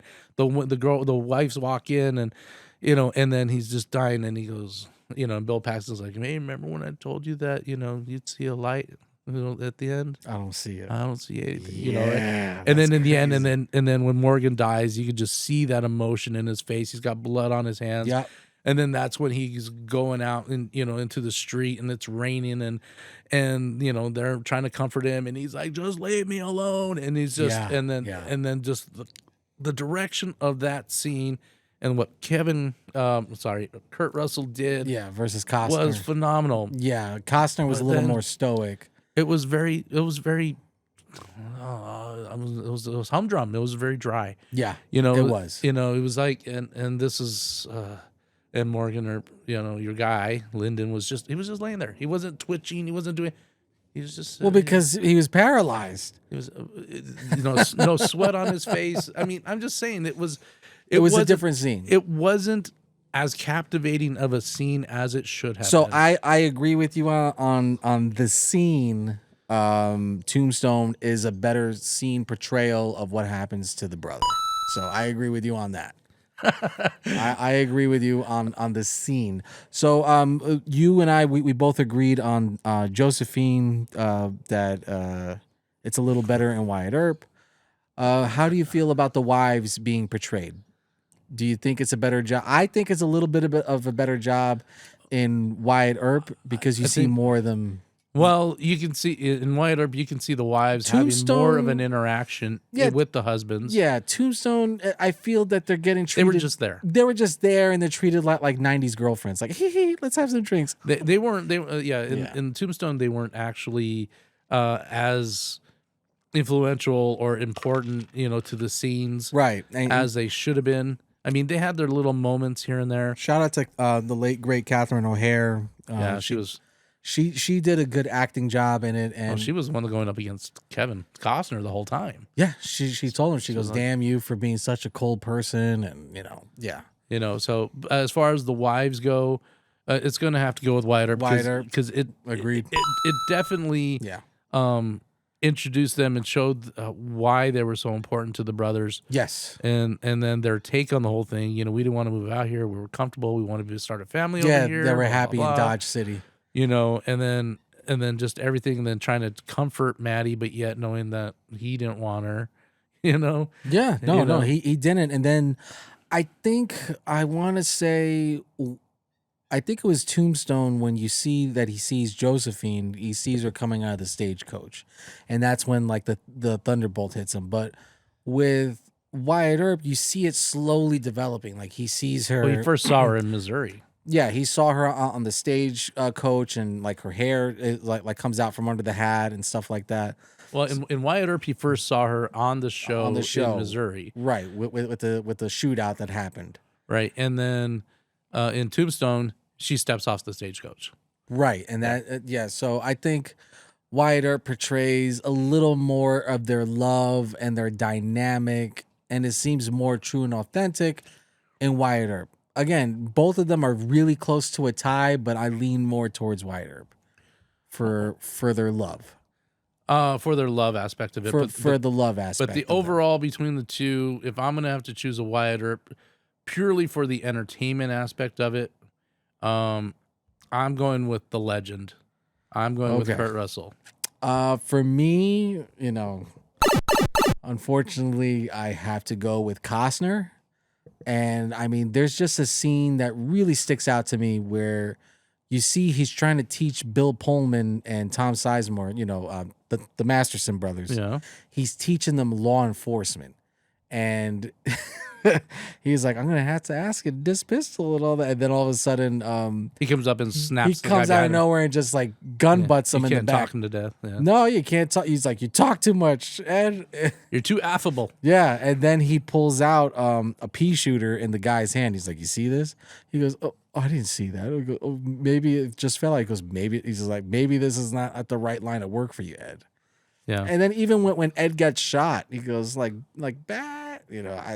Well, he was calling his brother. Yeah.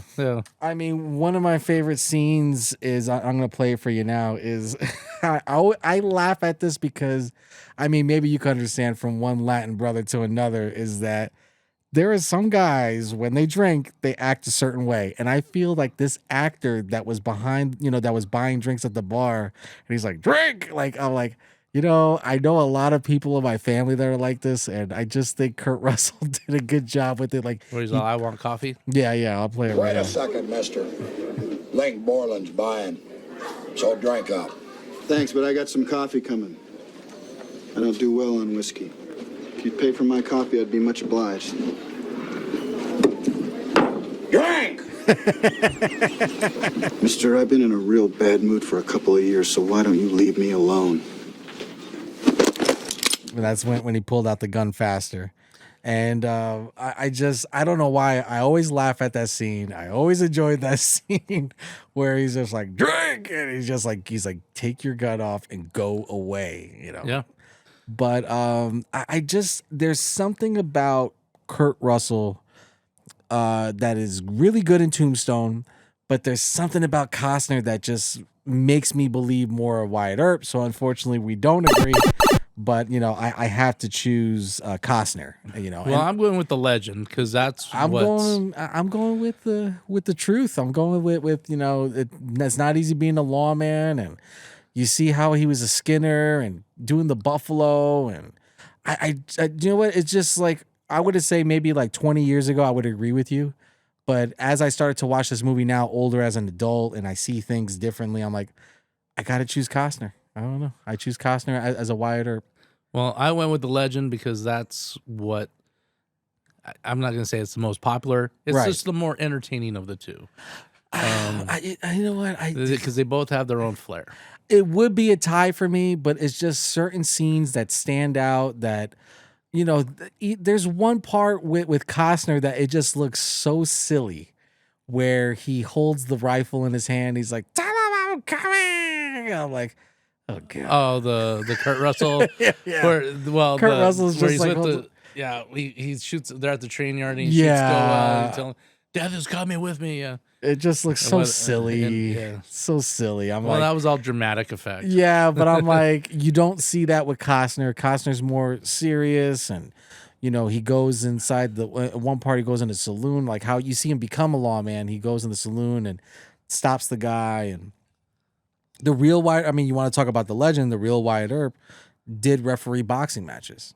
Well, yeah, that was in the beginning of the movie, and then also, because that was that drunkard that was in the saloon. You're talking about the very first time and how he became a lawman in the first place. Well, yeah, well, no, I'm just saying on how he. Well, yeah, no, because there was that he was just in his room. There was a shooting. Yeah, and the sheriff at the time didn't want to go in there and disarm him. Yeah, he said, "I don't get paid enough. I don't get paid enough for this," and he gave up his badge. And then Wyatt Earp sneaks into works his way into the saloon, kills the guy, I guess, and then no, he drags him out, knocks him out, and then drags him out by the foot. Yeah, he shot him in the leg, and then he knocked him unconscious and drags him out. But there's also, I want to say, cinematic wise, when I look at a movie and the style and everything, nothing against Kurt Russell, but anytime I see Costner just walking or sitting down and the way he's like smoking a cigar and interacting with people, it's just like,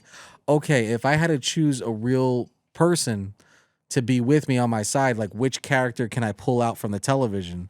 Am I going to choose Kurt Russell or am I going to choose Costner to protect me? I'm going to choose Costner. He just gives me that vibe of like a tough guy lawman. No, just give me Val Kilmer. I'll be fine. Well, you can't choose Val Kilmer. That's not part of the choice. That's not the choice. but yeah, so it's interesting because I remember you and I were at the union meeting. We can't talk loud, so I'm whispering to you. I'm like, oh, you're like, really? You gonna Wyatt Earp versus not? I was like, well, yeah. You're like, well, it's Costner. I'm like, no, you're like, oh, it's Kurt Russell, right? He's like, and I shook my head. You're like, really? You're like, oh, we have to talk about this. Yeah, absolutely. I mean, it just depends on what you want from a movie, Yeah, nowadays. I mean, but If you want a fun, entertaining movie to enjoy for 2 hours, go watch Tombstone. so like I said, if I had a You choice to cut it, I would split the movie where as soon as they go to Tombstone and they do the milk and all that stuff, and it talks about wives come and go, I cut the movie right there, and then I play Tombstone for the rest. That's how I would do it yeah, if I had a so choice. you just went to 4.5 hours.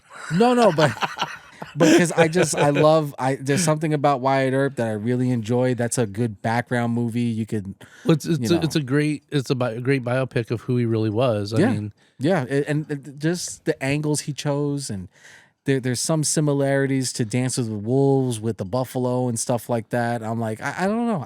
It's grown on me. And like I said, 20 years ago, I would have said Tombstone, but now Wyatt Earp, 1994, really grew on me. That's my choice. I mean, it falls in line with those movies that, man, if I'm going to be in that mindset where I will really want an intense documentary, true to the person, movie, it would be Wyatt Earp. I mean, because I like movies like The Assassination of Jesse James. Yeah. By the cowardly Robert Ford. So my question to you is, because you grew up, a little more ahead of me in my time. I was 8 at that time. What was the culture like back then? The water cooler talk. What was the water cooler talk with these two films that you remember? I'm curious. What were your friends saying? What were your family members saying? Did you have a cousin in New Mexico that said, "Oh no, I like Wyatt Earp"? Well, I think. Sorry for the accent. didn't sound anything New Mexican whatsoever. I don't know how it is in Puerto Rico. Oh, Puerto Rico's more like Scarface. Like, I like Wyatt Earp because he had the thing in his neck over there. Well, you don't talk like that shit out here. I'm just saying, we don't. If you want to talk accents, we'll go there. No. I'm just. But that's my question to you is. No, in Albuquerque, they would have said something like, "Hey, did you see Tombstone? It was good, eh? All right, let's go get some beers." Nobody said anything about Wyatt Earp. They don't talk like that. I mean, if it was a high school, that'd be a different story. I was already out of high school. No, but I was just curious, like if coworkers talked about it at the water cooler or at the bar, were the movies on in the background? No, seriously, it'd be more along the lines of, "Hey, did you see that new movie Tombstone? Yeah, that was pretty badass. Okay, yeah, let's go check it out. Yeah, that Kurt Russell." Now, Wyatt Earp, I think by default, didn't get a fair shake. And people said it sucked. Because it's like, it's a competitor to Tombstone. Because people had 6 months to really enjoy Tombstone. Exactly. So it's like, and then there's, I think just at the time, because it was the legend, that's what people knew, reading and growing up to. I don't think Wyatt Earp was given a fair shake, right, by the audience to be what it is, right? And then, movies back then, just the way, because it really wasn't streaming. So it's not like it could be on Netflix, didn't exist. So, really the only time you could get it at that point would have been like at Blockbuster or Tower Records. But even for me, it was Hollywood Video. Hollywood Video. But, it didn't really hit. I don't remember it being on like HBO or Cinemax or anything like that. Well, so now I have like a aha question for you. All right. So now we're going to go to the main question I got for you is, based on what you're saying, let's switch the movies. Let's say Wyatt Earp came out first and then Tombstone came out second. Timeline, the same way. So Wyatt Earp came out Christmas 93 and then Tombstone comes out 6 months later. What do you think the results would have been? if it was the opposite way? No, that's a very good question. Well, I think Christmas movies by far just have a disadvantage, just at their time frame, right? Right. So, going back to Christmas time of '93, Jurassic Park, Schindler's List. It goes into January. So I would say towards the end of the year, if somebody's going to go to the movie theater in January, because, it's only 2 weeks after, you want to go on New Year's Eve, you watch a movie.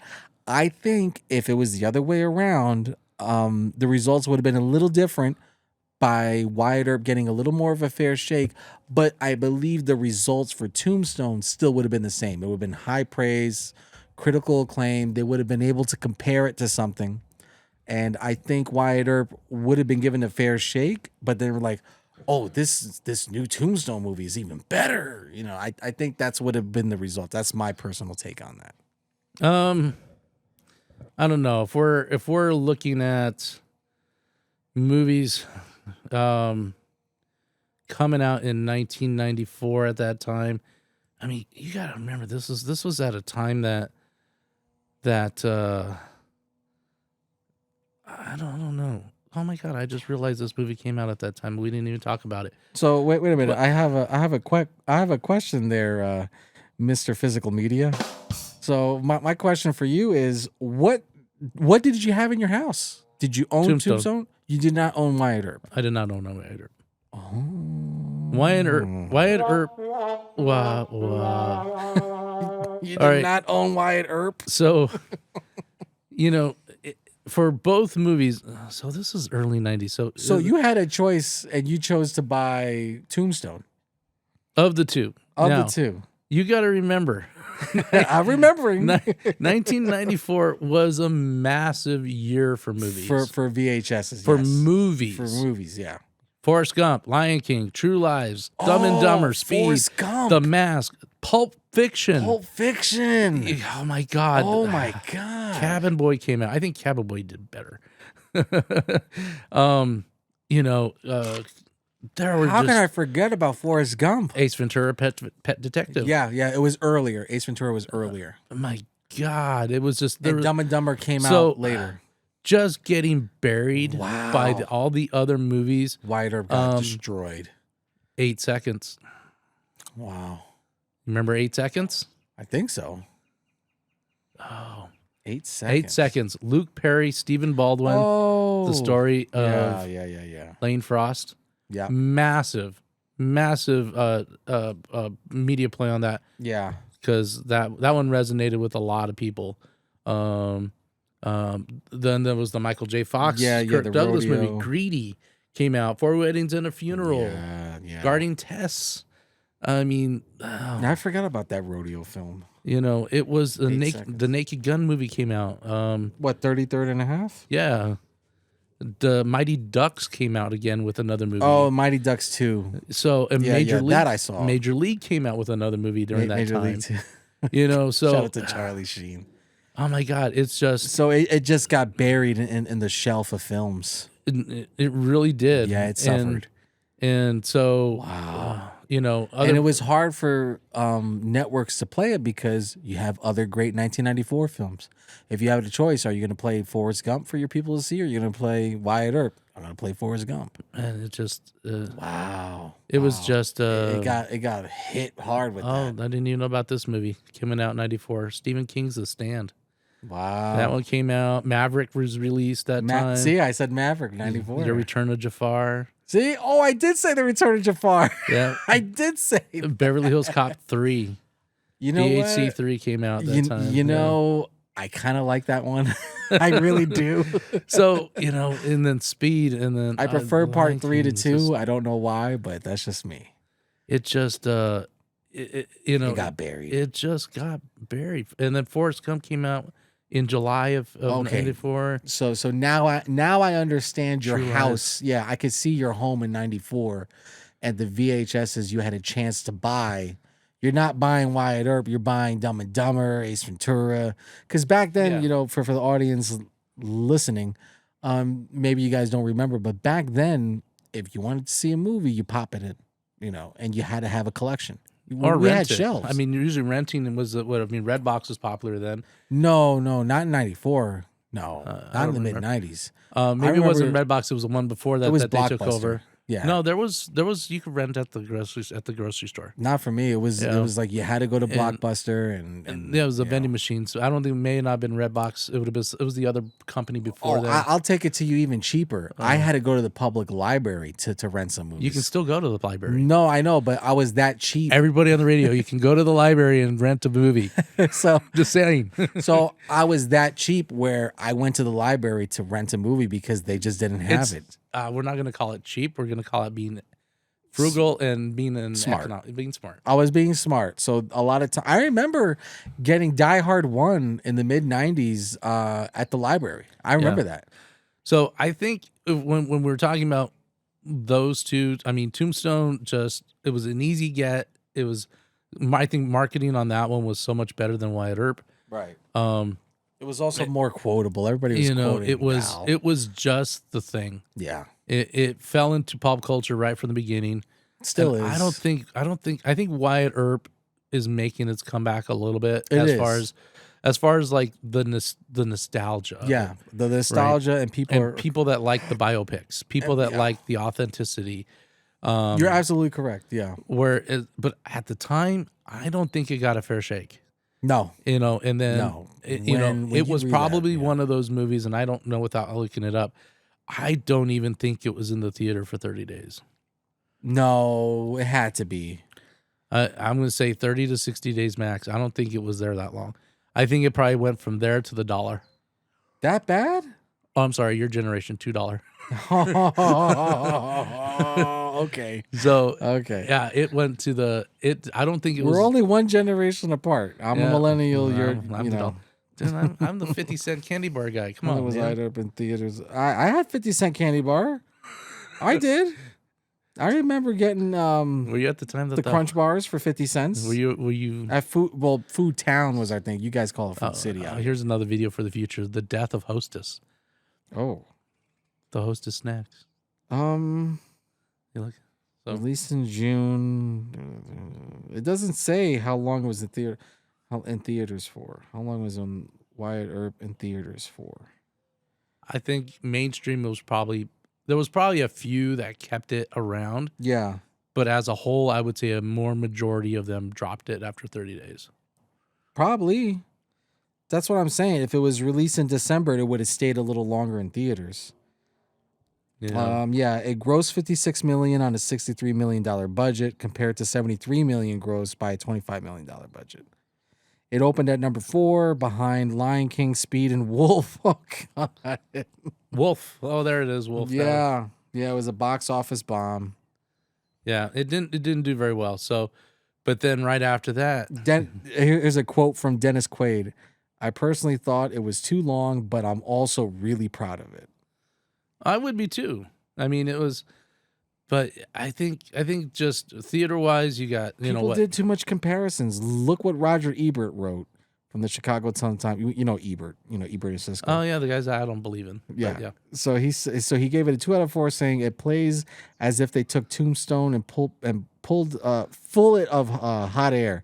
Again, he's comparing to Tombstone is like these movies were being basically filmed around the same time. They didn't take anything from it. Well, that's why I asked you that first initial trivia question. You sit down with your agent, and he says, "Hey, I can get you one of these two."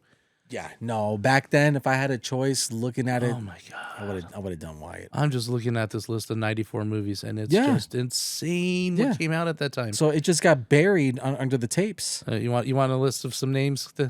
All right, let's start off with The Enemy Within. The Enemy Within. Natural okay. Born Killers. Oh, with Leon. Yeah. True Lies. True Lies. Yeah.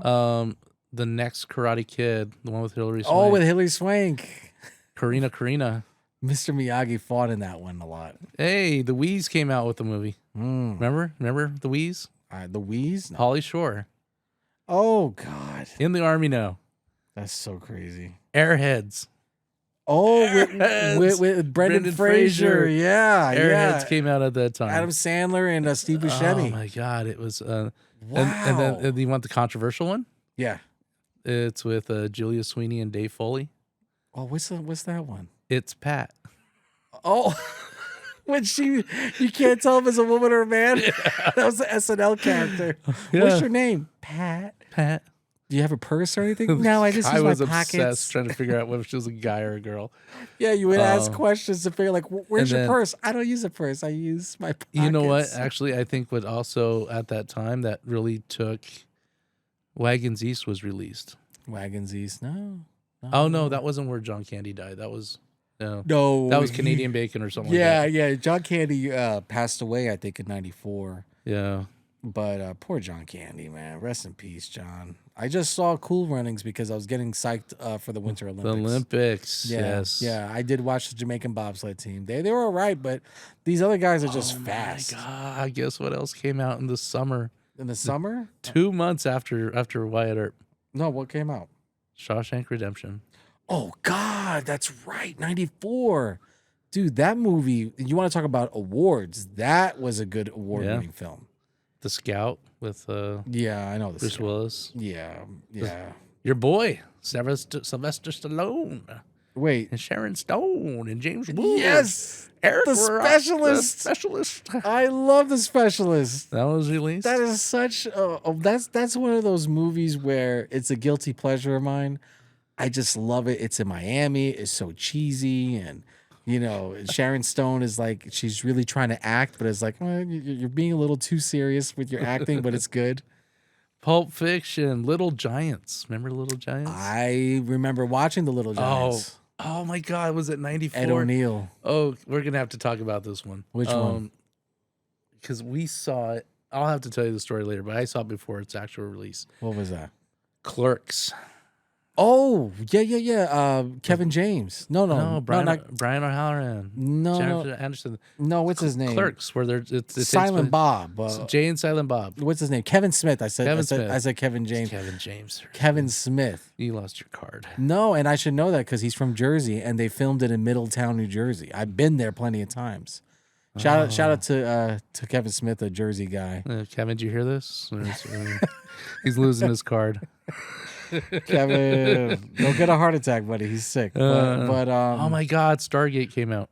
Stargate, wow. So that's with the list of movies that came out in '94. Yeah, it just buried it. It just got, and then the fact that it didn't do well in the box office. It probably didn't even do well in video rentals because, you know, you have $5 in your pocket. Are you gonna rent Wyatt Earp or are you gonna rent Dumb and Dumber? Well, sometimes you can get a 2 for $3. I'm just saying. Okay, then I'm getting The Mask. I'm getting Shawshank Redemption, and I'm getting all getting that shit from before. Yeah, no, it's just like, you know, like back in the day, you know. Dude, you could spend hours inside of a Blockbuster or Hollywood Video just trying to figure out what to watch. So, fun fact, I'll give you a true story, and this is this is really a true story about me and my mom. So, I did not like shopping with my mother at all. And the problem is like, I don't want to go to the female store. I don't want to do it. And she's like, okay, I'm going to leave you at the video store. And no lie, she did all of her clothes shopping while I walked in every single row and I was just reading the back of the tapes. I eventually rented something, but I just told the person, I said, I'm going to be here a while because I'm trying to figure out what I want to rent. That's how long I was in the video store for. Okay, so for all you millennials out there, that is what you guys had to deal with growing up. Yeah. Anyone before that, Gen X. Okay, so seriously, mom goes to the grocery store, whatever shopping. I spent hours at the arcade.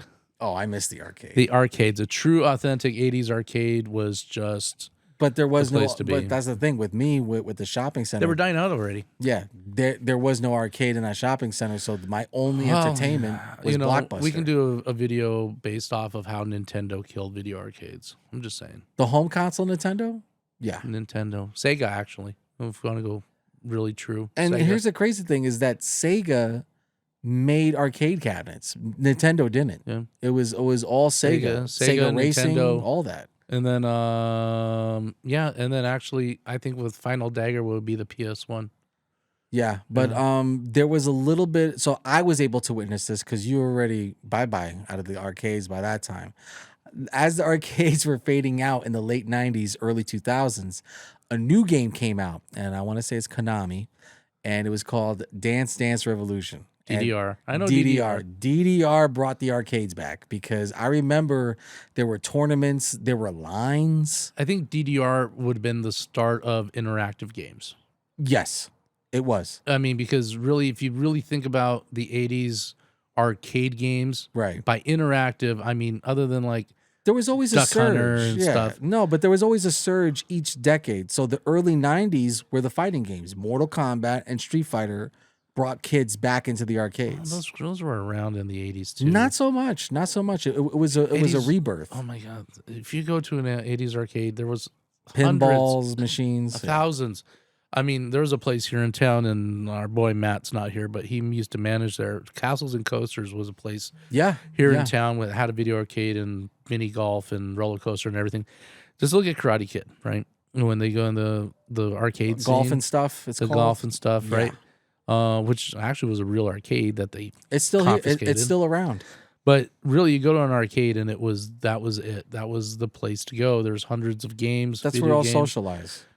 But yes, DDR, I will admit, did give like a resurgence, a rebirth. It did because by 1995 it was fading out. 97 was like the last. And I can't really say it because that's when the 3D fighters started to come in. Tekken, but you also had all the racing games and like Sega Racer, MotoGP and stuff like that. yeah, the motorcycle one. You already have basketball and all those other sports games. So Yeah, NBA Jam. yeah, so there was Every year there was like it would fizzle going on. out, and then some new arcade cabinet would come in and bring it. so. But anyways, I think we both have very good We do. similarities between Wyatt Earp and Tombstone. We both have our own preferences.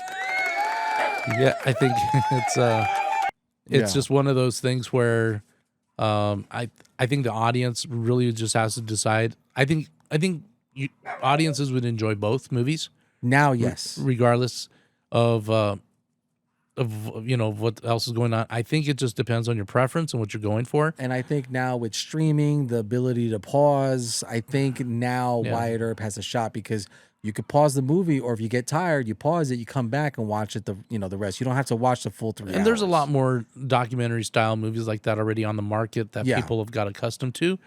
Because remember, this was kind of like in the beginning Yeah. when those type of movies are being filmed. Yeah, I enjoyed the most recent one with the cave divers that was done by Ron Howard. So Oh, yeah, because speaking of Ron Howard, they did Apollo 13 like 1 year after this. 95. 95, yeah. That was like the start of those biofilms, yeah. Yeah. And the guy that you don't like, Bill Paxton, was in it. So I'm just saying. Yeah, that's Fridays. another one too. He's like throwing his sunglasses at the damn camera, and he's like throwing up in a bag, and Oh, man. he's like acting all cold and shivering. I'm like, what I'm a gonna have to bitch. swing you over under the powers of Bill Paxton. Freaking And Bill why he was Paxton. such- And may he such a rest in good size, peace. and May he rest in peace. May he rest in may he rest in shit. No, I'm just kidding. May he rest in peace. Damn, Gina. But even in Titanic, you're gonna make me the richest man. Shut the fuck up. Bill Paxton wasn't in Titanic. Yes, he was. He was the dickhead explorer, and he brought Rose on the thing. He goes, that means you know where the locket is. Oh my God! Which means you're gonna Seriously, be my best with friend. Internet, blow it up right now. Slap this boy in the face. That was not Bill Paxton. That was Billy Zane. No. I said the explorer, the future, 1997. He brings Rose on the boat. You're talking about? Okay, I got you. Not on the Titanic itself, but the other part in the intro, and he was like hey, we want the heart of the ocean, and Yes, Rocky. Yes. and he's like, gotta get the stone. Gotta Did get you the say stone. Billy Zane? Good Lord. Yes, just because they're Bill doesn't mean that they're the other. I thought that's what you were talking to, and you said Rose, Wait a so minute. that's what I thought. Billy Zane and Bill Paxton were both in Tombstone. What the hell? I think that's a good closure. That's a good closure. Anyway, guys, I hope you guys enjoyed this video. Seriously, let us know what you guys think about Yes, what yes. your preferences are between Tombstone or Wyatt Earp. Maybe something that we missed, or give us an idea for Yeah, future write it down. Yeah. video topics. But I mean, it's going on 2 hours now. Thank you guys so much for listening to Thank us. you.